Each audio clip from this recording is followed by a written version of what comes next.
MIM కోసం GHMC వార్డుల విభజన చేశారన్నారు బీజేపీ రాష్ట్ర అధ్యక్షుడు రామచంద్రారావు.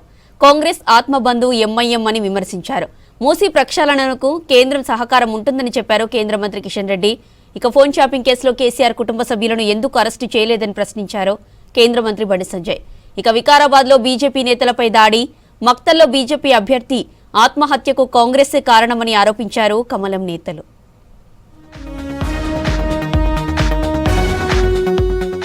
రాజకీయాల్లోకి సేవ చేయాలని ఆలోచనతో రావాలన్నారు బీజేపీ స్టేట్ చీఫ్ రామచంద్రారావు. రాజకీయాల్లో విద్వేషాలు, అసభ్య పదజాలం ఉండకూడదన్నారు. ఈ రోజుల్లో రాజకీయ నేతలు హంగు ఆర్భాటాలతో హడావిడి చేస్తున్నారన్నారు. బీజేపీ రాష్ట్ర కార్యాలయంలో పండిత్ దీన్ దయాళ్ ఉపాధ్యాయ వర్ధంతి కార్యక్రమంలో పాల్గొన్నారు రామచంద్రారావు. దీన్ దయాళ్ త్యాగంతోనే బీజేపీ అతిపెద్ద రాజకీయ పార్టీగా ఎదిగిందని చెప్పారు.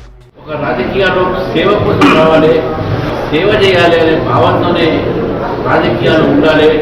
ఏదో డబ్బు ఉంది కదా మనం రాజకీయాలు కావచ్చు, ఆడంబరం కావచ్చు అనేటువంటి ఆలోచన లేదు. కాంగ్రెస్ ఆత్మబంధువు ఎంఐఎంకు దారాదత్తం చేసేందుకే జీహెచ్ఎంసీ వార్డుల విభజన అని ఆరోపించారు రామచంద్రారావు. బీజేపీ అభ్యర్థులను బెదిరిస్తున్నారని, తాము ప్రతిఘటిస్తే ఏమవుతుందో కాంగ్రెస్ ఆలోచించాలన్నారు. కాంగ్రెస్ వ్యతిరేక ఓటు డివైడ్ కావాలని సీఎం త్రిముఖ పోటీ అని మాట్లాడారన్నారు కేంద్ర మంత్రి కిషన్ రెడ్డి. మూసీ ప్రక్షాళనకు కేంద్రం సహకారం ఉంటుందని, కానీ లక్షల కోట్లు కేంద్రం ఇవ్వడం సాధ్యం కాదని చెప్పారు కేంద్ర మంత్రి. 3 డివిజన్లు మాత్రం ఇంతకుముందు వారు చెప్పాడు. 3 కార్పొరేషన్లు, ఒక కార్పొరేషను వాళ్ళ ఆత్మబంధు దారుస్లాంలో ఉన్నటువంటి ఒక సోదరులకు దారావతం చేయడానికి, హైదరాబాద్ ప్రజల్ని మజ్లిస్కు తాకట్టు పెట్టడానికి క్రియేట్ చేసినటువంటి ఒక భాగం ఇది ప్రజలు ఆలోచించాలి. ఇప్పటికే జిహెచ్ఎంసీ కనీస సౌకర్యాలు కల్పించలేకపోతా ఉంది. నేను గతంలో అనేక సార్లు చెప్పడం జరిగింది.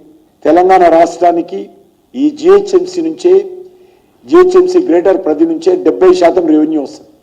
బడ్జెట్ అలొకేషన్ లేకుండా, నిధులు లేకుండా, వాటి గురించి ఆలోచన చేయకుండా ఒరిజినల్ జిహెచ్ఎంసీ 3 కార్పొరేషన్ చేసి ఇది మీకు ఇది నాకు అని ఎంఐఎం పార్టీ, కాంగ్రెస్ పార్టీ ఒక అండర్స్టాండింగ్ వచ్చారు.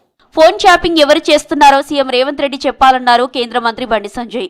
ఈ వ్యవహారంలో కేసీఆర్ కుటుంబంపై ఎందుకు చర్యలు తీసుకోవడం లేదని ప్రశ్నించారు. ఎంఐఎం కాంగ్రెస్ తో కాపురం చేస్తూ బీఆర్ఎస్ కు కన్ను కొడుతుందని విమర్శించారు బండి సంజయ్. వాళ్ళ మంత్రులు వాళ్ళే చేస్తురా, ముఖ్యమంత్రి చేస్తురా, లేకపోతే బీఆర్ఎస్ పార్టీలు చేస్తురా? ఇప్పుడు ముఖ్యమంత్రికి అయితే ఇప్పుడు చెప్పిన మంత్రి ఒక ఇంపార్టెంట్ మినిస్టర్, ఆ మినిస్టర్ అయితే ఆలోచన ఉండాలి కదా. ఏం చేయడు. కేసీఆర్ కుటుంబం మీద ఏ ఇష్యూలనైనా అరెస్ట్ చేసే దమ్మునిక్కుందా?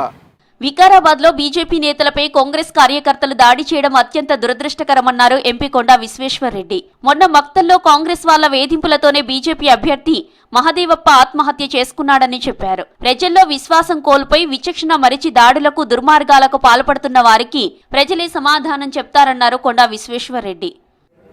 కార్యకర్తలు దాడి చేసిండ్రు, నిన్న మొన్న దటాయించిండ్రు. ఇవాళ నిజంగానే దాడి చేస్తే మూతి పనులు రాలేటట్టు, రక్తం వచ్చేటట్టు కొట్టిండ్రు మూతి మీద.